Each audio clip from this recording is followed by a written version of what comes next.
আজ আমি আপনাদের এমন একটি দোয়ার কথা বলতে চাই, যে দোয়াটি আমাদের জন্য আশার আলো, হতাশ হৃদয়ের জন্য শান্তির বার্তা। আমরা সবাই গুনাহগার, জেনে হোক না জেনে হোক, কথায় কাজে চোখে মনে কত ভুল যে আমরা করে ফেলেছি। অনেক সময় মনে হয় আমার গুনাহ তো অনেক বেশি, আল্লাহ কি আমাকে ক্ষমা করবেন? এই কথাটা শোনার পর আপনার মন যদি একটু কেঁপে ওঠে, তাহলে এই দোয়াটা আজ আপনার জন্য। হাদিসে এসেছে, একটি ছোট দোয়া আছে, যেটা যদি কেউ খাঁটি মনে পড়ে, আল্লাহ তাআলা তার ৯০ বছরের গুনাহ পর্যন্ত মাফ করে দিতে পারেন, যদিও তার গুনাহ সাগরের ফেনার মতো হয়। হে আমার রব, আমি নিজের উপর জুলুম করেছি, তাই তুমি আমাকে ক্ষমা করে দাও। তুমি ছাড়া গুনাহ ক্ষমা করার কেউ নেই। এই দোয়াটা শুধু মুখে নয়, মন থেকে পড়তে হবে। চোখে পানি এলে, ভাঙা হৃদয় নিয়ে পড়লে, নীরবে আল্লাহর কাছে মাথা নত করলে, আল্লাহ কখনো তার বান্দাকে ফিরিয়ে দেন না।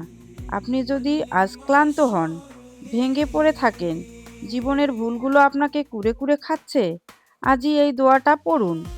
রাতে ঘুমানোর আগে, ফজরের পরে, বা একা বসে যখন মন ভার হয়ে আসে, তখন আল্লাহকে ডাকুন এই দোয়ায়। মনে রাখবেন, আল্লাহর রহমত আমাদের গুনাহের চেয়েও অনেক বড়। আমরা গুনাহ করি বারবার, আর আল্লাহ ক্ষমা করেন তার চেয়েও বেশি। আজ এই দোয়াটা নিজের জন্য পড়ুন, পরিবারের জন্য পড়ুন, আর প্রিয় মানুষগুলোর জন্য পড়ুন। আল্লাহ যেন আমাদের সবাইকে খাঁটি তওবার তৌফিক দেন, আর আমাদের সব গুনাহ মাফ করে দেন। চলুন তাহলে দোয়াটি পড়ে আসি।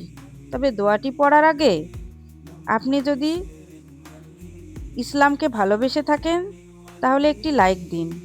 আর যদি নবীজিকে ভালোবেসে থাকেন, তাহলে চ্যানেলটি সাবস্ক্রাইব করুন। আর কমেন্টে ৩ বার আমিন আমিন আমিন লিখে চলুন আমরা দোয়াতে শরিক হয়ে যাই।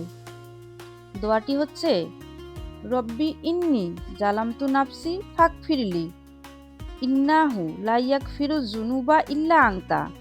রব্বি ইন্নি জালামতু নাফসি ফাগফিরলি ইন্নাহু লা ইয়াগফিরুয যুনুবা ইল্লা আনতা। রব্বি ইন্নি জালামতু নাফসি ফাগফিরলি ইন্নাহু লা ইয়াগফিরুয যুনুবা ইল্লা আনতা।